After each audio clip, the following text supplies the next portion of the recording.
Assalamu alaikum students, my name is Babar Gulab and I am your biology teacher of grade 9th. Today we will discuss about role of calcium and iron. To understand this lecture, let's move towards the whiteboard. Students, आज के lecture में हम बात करते हैं major और जो trace minerals थे उनमें से कुछ इम्पॉर्टेंट जो मिनरल्स हैं उनकी लाइक कैल्शियम एंड आयरन की। हम देखेंगे कि इनका ह्यूमंस की बॉडी में क्या इम्पॉर्टेंट रोल है और इनकी डेफिशिएंसी की वजह से ह्यूमंस को कौन कौन सी प्रॉब्लम्स को या डिसऑर्डर्स को फेस करना पड़ता है। स्टूडेंट्स, प्रीवियस लेक्चर्स में हमने बात की थी मेजर मिनरल्स और ट्रेस मिनरल्स की। मेजर मिनरल्स के बारे में हमने कहा था कि ये ह्यूमंस को कितनी अमाउंट में रिक्वायर होते हैं। हमने कहा था 100 मिलीग्राम और more than 100 milligram per day.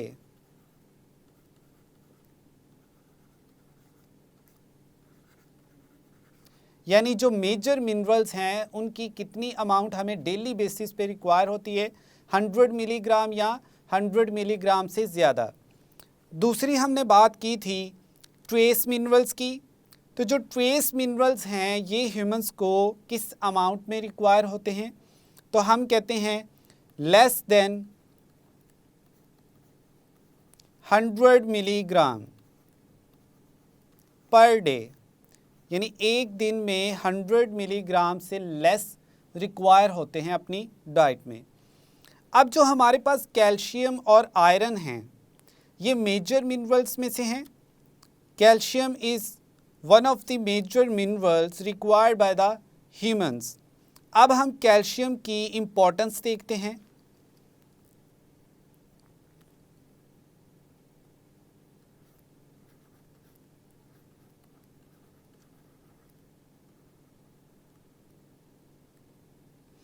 अब कैल्शियम की जो इम्पोर्टेंट फंक्शंस हैं उनको वन बाय वन देखते हैं। सबसे पहले हम कहते हैं कि ये डेवलपमेंट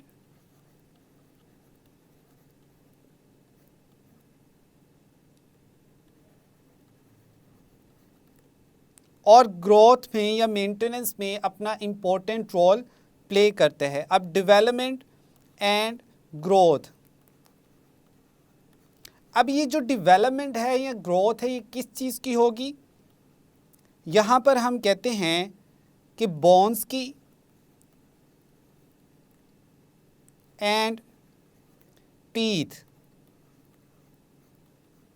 यानी बोन्स और जो टीथ हैं इनकी डेवलपमेंट और इनकी ग्रोथ में जो कैल्शियम है वो इम्पॉर्टेंट रोल प्ले करता है। अब जो हमारी बोन्स हैं उनमें जो कैल्शियम है इसको डिपॉजिट किया जाता है और बोन्स जो हैं वो स्ट्रॉन्ग होती हैं। फॉर एग्ज़ाम्पल ये हमारे पास स्ट्रक्चर है एक बोन का।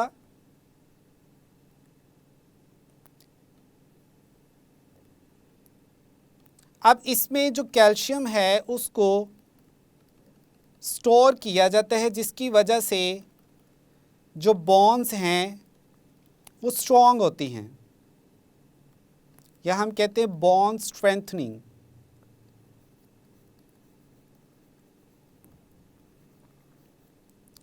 दूसरी हमारे पास एग्जाम्पल है, अभी हमने बात की कि हमारे जो टीथ हैं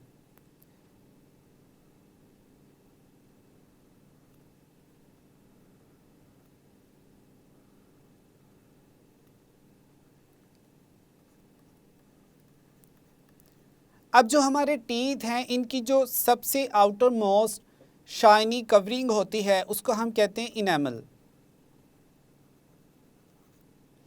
अब ये जो इनेमल है इसकी मेंटेनेंस के लिए जो कैल्शियम है ये इम्पोर्टेंट रोल प्ले करता है। अब ये तो स्टूडेंट्स हमने देखा कैल्शियम का role with the reference of bones and teeth development. अब नेक्स्ट हम बात करते हैं कि जो कैल्शियम है ये सेल मेम्ब्रेन की मेंटेनेंस में इम्पोर्टेंट रोल प्ले करते हैं। हम कहते हैं maintenance of cell membrane. Students, cell membrane से आप आई होप कि अच्छी तरह से फेमिलियर होंगे। सेल मेम्ब्रेन जो है वो एनिमल और प्लांट सेल्स दोनों में प्रेजेंट होती हैं। अब जो सेल मेम्ब्रेन का स्ट्रक्चर है इसमें डिफरेंट कंपोनेंट्स होते हैं, आपको उनका भी अंदाज़ा होगा। लाइक जो मेजर हैं वो इसमें क्या प्रेजेंट होता है, हम कहते हैं सेल मेम्ब्रेन के स्ट्रक्चर में मेजरली लिपिड बाइलेयर्स प्रेजेंट होती हैं,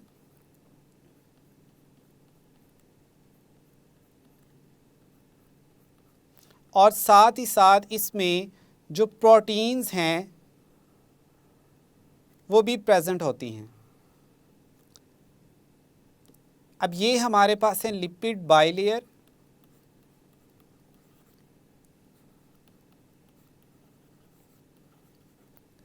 और ये जो हमारे पास स्ट्रक्चर है इसको हम कहते हैं ये प्रोटीन्स है। अब सेल मेम्ब्रेन का जो मेजर पार्ट है वो ये दोनों कंपोनेंट्स मिलके बनाते हैं।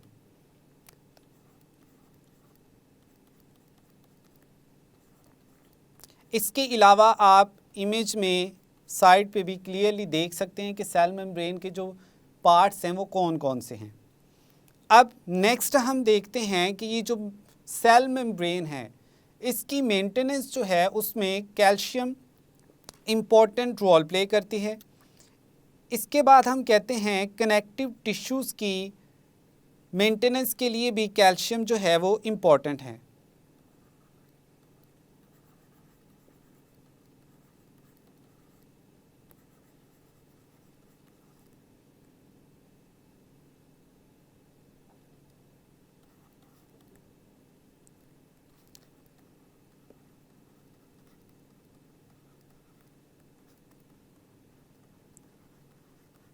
अब जो कनेक्टिव टिश्यूज़ हैं इसमें हमारे पास जो मोस्ट इम्पॉर्टेंट हैं वो क्या हैं, बोन्स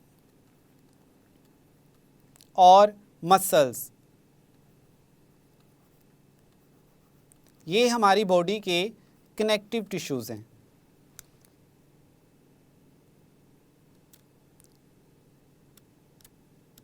नेक्स्ट जो हमारे पास इसका कैल्शियम का फंक्शन है वो ये है कि ये डिफरेंट इंजाइम्स की एक्टिवेशन में इम्पॉर्टेंट रोल प्ले करती है और उसके लिए ज़रूरी है। हम कहते हैं एक्टिवेशन ऑफ इंजाइम्स।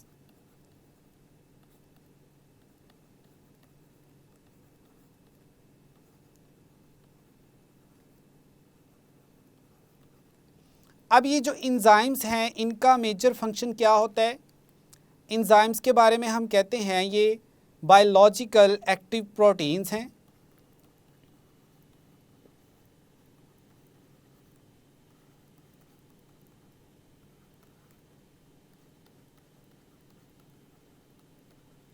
और ये करती क्या हैं, ये रिएक्टेंट्स को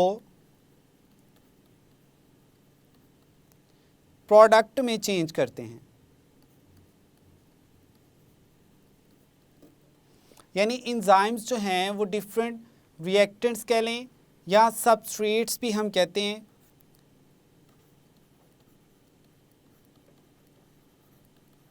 इन सबस्ट्रेट को इंजाइम क्या करते हैं, कन्वर्ट कर देते हैं प्रोडक्ट्स में। तो अब इन इंजाइम्स की एक्टिवेशन के लिए भी क्या चीज़ रिक्वायर है हमारे पास, वो है कैल्शियम।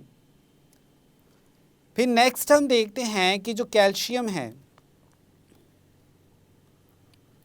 ये ब्लड क्लॉटिंग में भी इम्पोर्टेंट रोल प्ले करती है।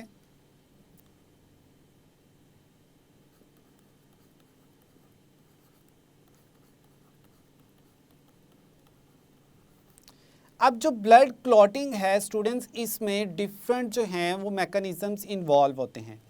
हम कहते हैं कि इसमें कैस्केड ऑफ रिएक्शंस होते हैं या स्टेप्स होते हैं।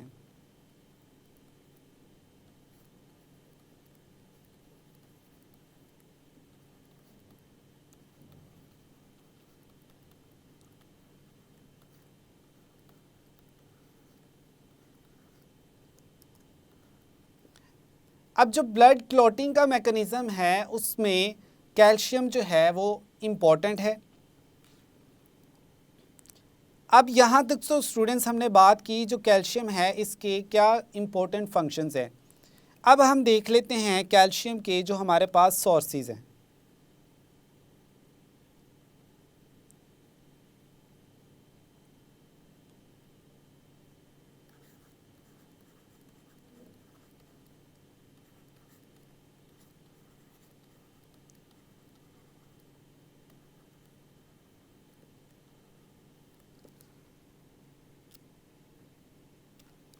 इसमें हमारे पास है मिल्क,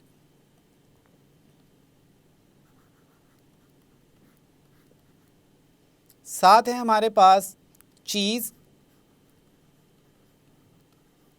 फिर हम कहते हैं एग यॉक,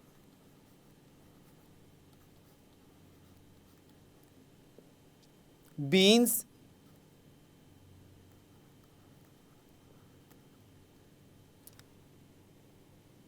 नट्स,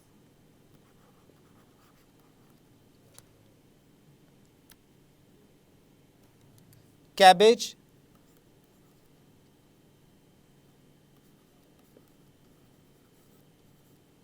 एट्सेट्रा। ये हमारे पास जो हैं वो कैल्शियम के सोर्सेज हैं, यानी ह्यूमंस जो हैं वो इन चीज़ों से या इन डाइट से कैल्शियम ऑब्टेन कर सकते हैं। अब यहाँ तक तो स्टूडेंट्स हमने बात कर ली कि कैल्शियम जो है इसकी इम्पोर्टेंस क्या है, साथ ही साथ ह्यूमंस जो हैं वो कैल्शियम कहाँ से ऑब्टेन कर सकते हैं। अब हम बात करेंगे कि अगर कैल्शियम जो है वो प्रॉपर अमाउंट में ह्यूमंस अपनी डाइट में नहीं लेते तो उसकी वजह से कौन सी डेफिशिएंसीज जो हैं उनको फेस करना पड़ सकता है।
इसमें जो फर्स्ट है स्टूडेंट्स हमारे पास वो है spontaneous discharge of nerve impulse. अब ये जो नर्व इम्पल्स है इसके बारे में आई होप कि आप फेमिलियर होंगे। हमारी बॉडी में जो मैसेज न्यूरॉन्स ट्रांसमिट करते हैं या एक जगह से दूसरी जगह ट्रांसफ़र करते हैं, हम कहते हैं कि वो इम्पल्स की फॉर्म में ट्रांसफ़र करते हैं। अब हमारे जो मसल्स हैं उनकी मूवमेंट भी इन्हीं नर्व इम्पल्स के एक्शन के बाद होती है, यानी हमारे मसल्स जो हैं वो इन नर्व इम्पल्स के अकॉर्डिंग रिस्पॉन्स करते हैं और मसल्स जो हैं वो कॉन्ट्रैक्ट या रिलैक्स होते हैं। कॉन्ट्रैक्शन जो है मसल्स की वो इन्हीं नर्व इम्पल्स की वजह से होती है।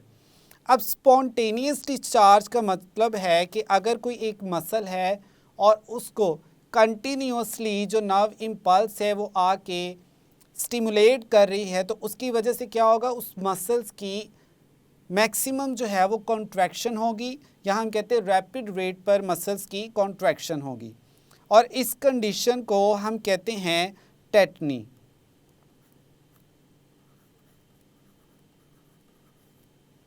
और ये जो टेटनी है ये एक इनवॉलंटरी मसल कॉन्ट्रैक्शन है।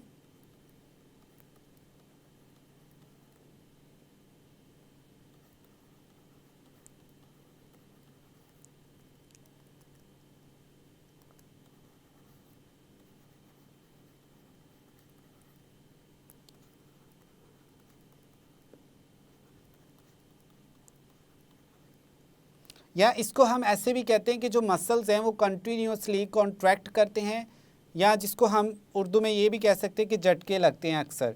तो ये एक टेटनी कंडीशन है और ये होती किस वजह से, कैल्शियम की डेफिशिएंसी की वजह से। अब नेक्स्ट हम देखते हैं कि इसके अलावा जो कैल्शियम की डेफिशिएंसी है उसकी वजह से क्या होता है ह्यूमंस में। दूसरा हम कहते हैं कि जो बोन्स हैं वो वीक हो जाती हैं।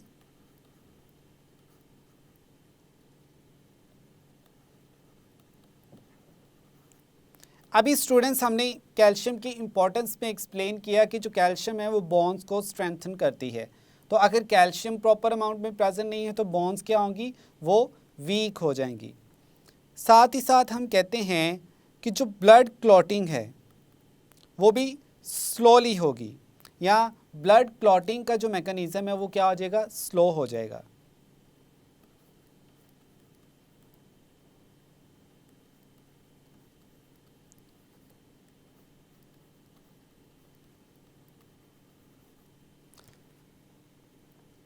तो जब ब्लड क्लॉटिंग जो है वो स्लो होगी तो इसकी वजह से अल्टीमेटली क्या होगा कि जो वाउंड्स हैं वो जल्दी से सील नहीं होंगे।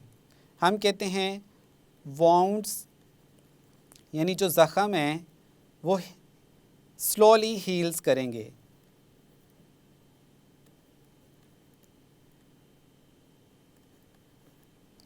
तो यहाँ तक स्टूडेंट्स हमारा जो कैल्शियम का पार्ट था वो कंप्लीट हो गया। अब हम बात करेंगे सेकंड जो हमारे पास मिनरल है वो है आयरन।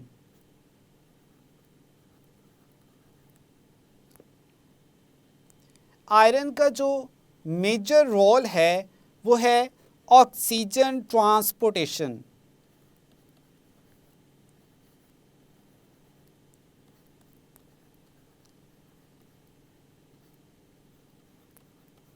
या हम कहते हैं oxygen transport in humans.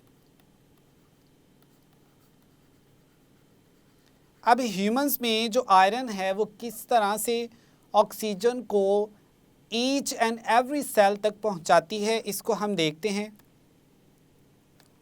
Students, हमारी बॉडी में डिफरेंट ब्लड सेल्स हैं जिनमें से हम रेड ब्लड सेल से फेमिलियर हैं। जो रेड ब्लड सेल है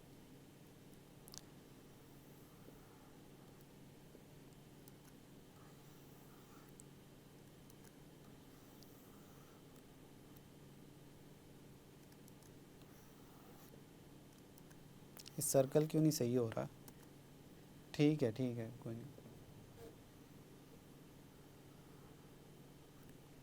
ये हमारे पास स्टूडेंट्स एक रेड ब्लड सेल है जिसको हम आरबीसी भी कहते हैं। अब इस रेड ब्लड सेल के अंदर एक प्रोटीन प्रेजेंट होती है जिसको हम कहते हैं हीमोग्लोबिन।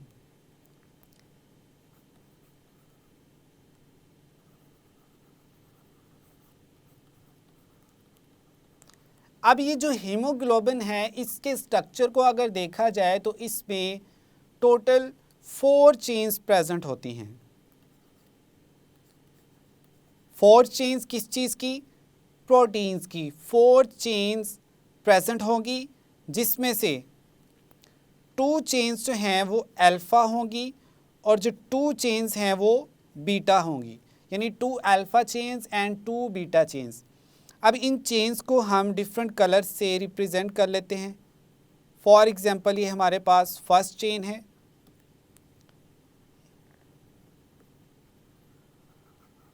ये हमारे पास सेकंड चेन है, ये थर्ड चेन है प्रोटीन की, और फाइनली हमारे पास ये फोर्थ पॉलीपेप्टाइड चेन है।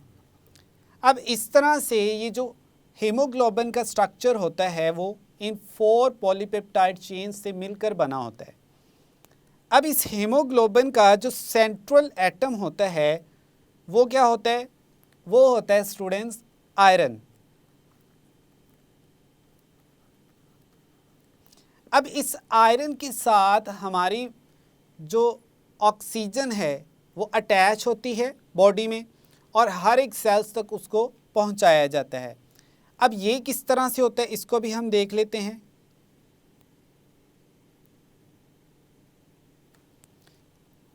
हमारा जो रेस्पिरेटरी सिस्टम है उसमें लंग्स प्रेजेंट होते हैं और लंग्स के अंदर एक पाउच लाइक स्ट्रक्चर्स प्रेजेंट होते हैं जिनको हम कहते हैं एल्व्यूलाई।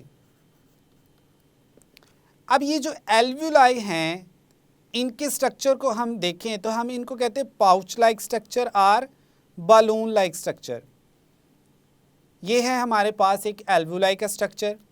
जब हम सांस लेते हैं तो जो एयर है वो अल्टीमेटली या हम कहते हैं फाइनली इन एल्व्यूलाई में पहुंच जाती हैं। अब उस एयर में ऑक्सीजन भी है तो हम यहाँ पे ऑक्सीजन रिप्रेजेंट कर रहे हैं। इस एल्व्यूलाई की सराउंडिंग में जो है प्रेजेंट होती हैं ब्लड कैपिलरीज। ये है हमारे पास ब्लड कैपिलरी।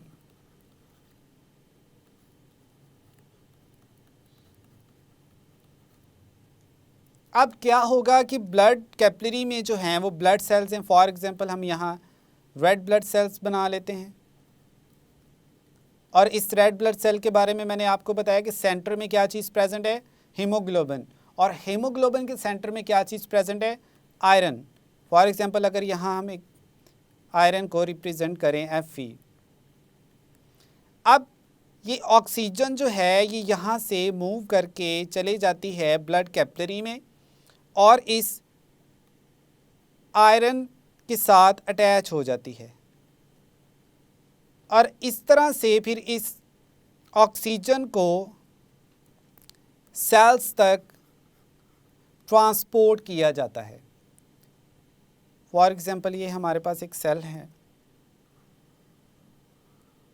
तो अब जो है इसमें ऑक्सीजन को भेजा जाएगा और ये ऑक्सीजन अब फाइनली किस चीज़ के लिए यूटिलाइज होगी, इसको हम यूज़ करते हैं सेलुलर रेस्पिरेशन में।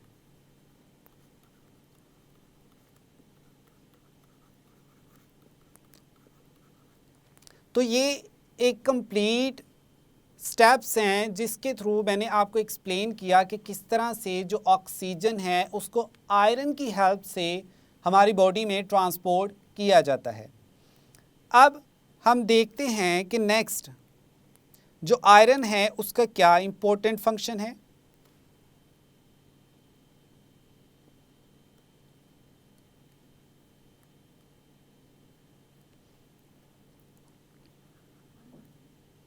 हम कहते हैं कि जो आयरन है वो कोफैक्टर के तौर पर भी एक्ट करती है।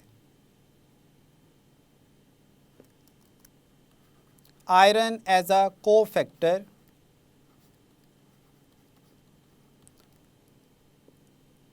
अब जो कोफैक्टर्स हैं ये किस चीज़ के लिए रिक्वायर होते हैं, ये वेरियस एंजाइम्स की एक्टिविटी के लिए ज़रूरी होते हैं या हम कहते हैं एंजाइम्स एक्टिवेशन के लिए।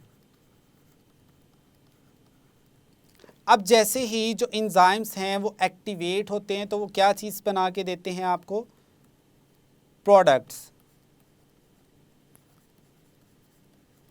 अब यहाँ पर हमने ये देखना है कि जो आयरन है वो किन एंजाइम्स के लिए कोफैक्टर के तौर पर एक्ट करती है। तो हम कहते हैं वो एंजाइम्स जो सेलुलर रेस्पिरेशन में इन्वॉल्व होते हैं।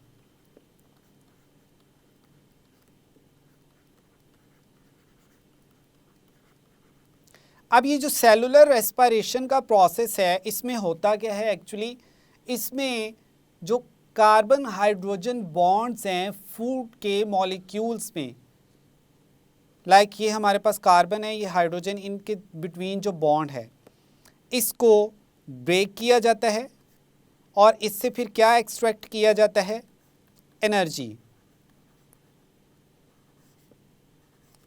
अब ये जो कार्बन हाइड्रोजन बॉन्ड्स की ब्रेकेज है ये ऑक्सीजन की प्रेजेंस में होती है।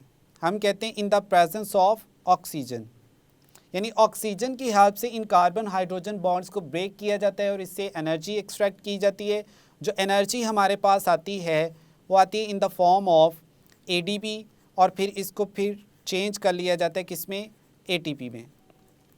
तो ये एक इम्पॉर्टेंट रोल है आयरन का कि आयरन अगर कोफैक्टर के तौर पर एक्ट करेगी तो ही सेलुलर रेस्पिरेशन का जो फिनोमिना है वो ह्यूमंस में होगा, और सेलुलर रेस्पिरेशन होगी तो ही एनर्जी जो है वो हम ऑब्टेन कर सकते हैं।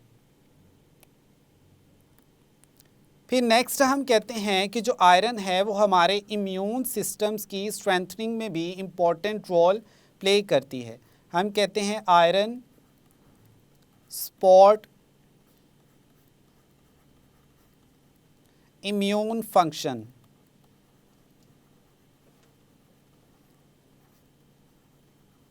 अब ये जो इम्यून फंक्शन है इसका क्या मतलब है स्टूडेंट्स, हमारी बॉडी में एक डिफेंस मैकेनिज्म है जिसको हम कहते हैं immune system.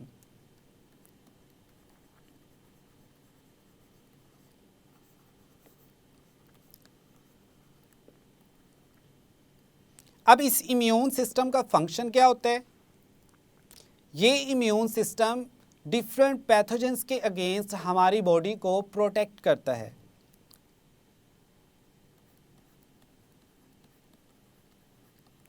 Protects against pathogens.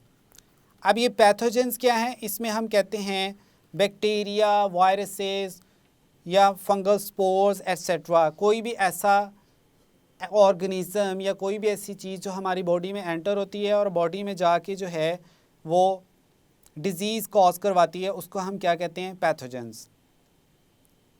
अब हम देखते हैं स्टूडेंट्स कि जो आयरन है इसके रिसोर्सेज कौन से हैं, या ह्यूमंस जो हैं वो आयरन को कहाँ से ऑब्टेन करते हैं।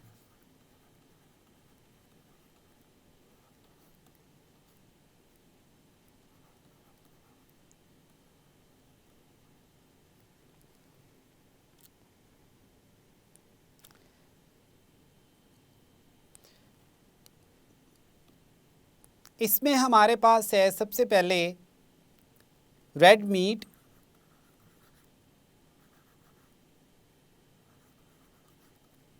फिर सेकंड है हमारे पास एग्स, या हम कहते हैं मोस्टली जो आयरन है वो एग यॉक में प्रेजेंट होता है।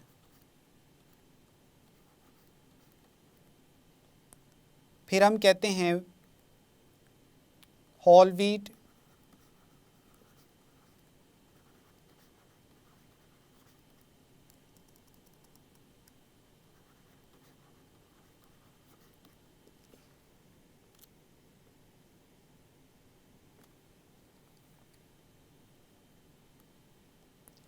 स्पाइनच,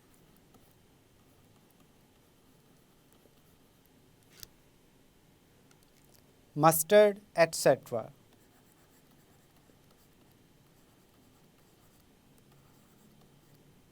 तो ये हमारे पास स्टूडेंट्स आयरन के सोर्सेज हैं।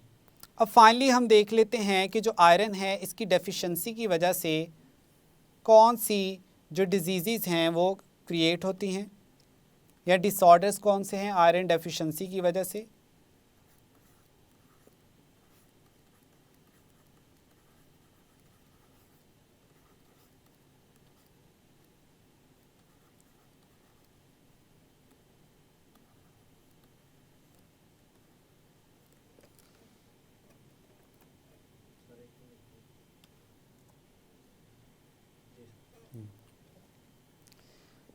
Lecture number 8.11 remaining part. अब स्टूडेंट्स हम देखते हैं कि जो आयरन है इसकी डेफिशिएंसी की वजह से क्या होता है ह्यूमंस में। हमारे पास एग्जांपल है एनीमिया की।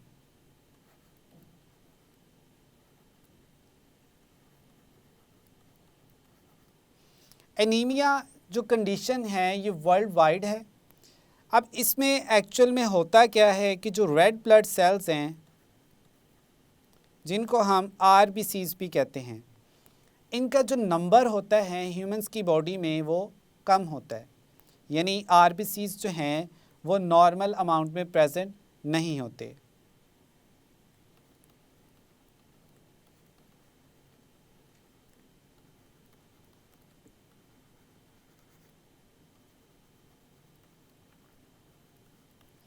अब एनीमिया में फर्दर क्या होता है, अभी हमने एक्सप्लेन किया कि जो रेड ब्लड सेल्स हैं इनमें हीमोग्लोबिन प्रोटीन प्रेजेंट होती है और उस प्रोटीन का काम क्या होता है, ऑक्सीजन ट्रांसपोर्टेशन। अब रेड ब्लड सेल्स का अगर नंबर कम है तो इट मीन्स कि लेस जो है वो क्या होगी, हीमोग्लोबिन। हीमोग्लोबिन कम है और अगर हीमोग्लोबिन जो है वो प्रॉपर अमाउंट में प्रेजेंट नहीं है तो उसकी वजह से क्या होगा, ऑक्सीजन जो है वो बॉडी को प्रॉपरली अवेलेबल नहीं होगी, ईच एंड एवरी सेल तक जो ऑक्सीजन है वो ट्रांसपोर्ट नहीं हो सकेगी। तो हम कहते हैं लो ऑक्सीजन लेवल। अब ऑक्सीजन लेवल अगर कम है तो इसकी वजह से स्टूडेंट्स क्या होगा कि जो सेलुलर रेस्पिरेशन का रेट है वो भी कम होगा। हम कहते हैं लो रेट ऑफ सेलुलर रेस्पिरेशन।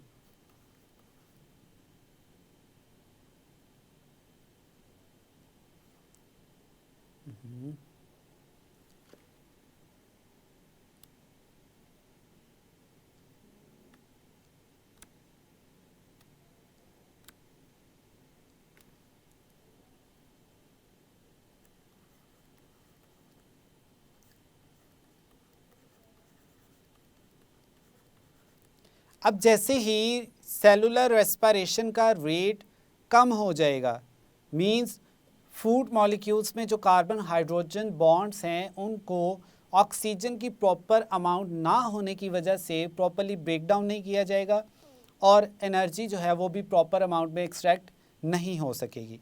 तो हम कहेंगे कि रेस्पिरेशन का रेट लो है तो लो अमाउंट ऑफ एनर्जी प्रोड्यूस होगी, या हम ATP भी कह लेते हैं कि ATP जो है वो प्रॉपर अमाउंट में हमारे पास प्रेजेंट नहीं होगी। तो जब एनर्जी नहीं प्रेजेंट तो इसकी वजह से ह्यूमन जो हैं उनको डिफरेंट कंडीशंस को फेस करना पड़ सकता है।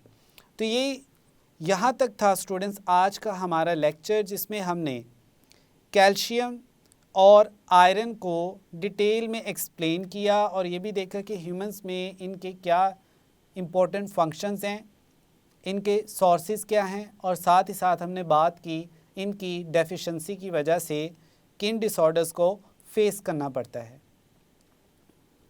स्टूडेंट्स आज के लेक्चर में हमने देखा कि जो कैल्शियम और आयरन है इनका ह्यूमंस के लिए क्या इम्पोर्टेंट रोल है, इनके सोर्सेज कौन कौन से हैं और इसके अलावा फाइनली हमने बात की कि इनकी डेफिशिएंसी की वजह से किन डिसऑर्डर्स को या प्रॉब्लम्स को ह्यूमंस को फेस करना पड़ता है। I hope now you have a clear idea about the role of calcium and iron. मिलते हैं नेक्स्ट लेक्चर में। अल्लाह हाफिज़।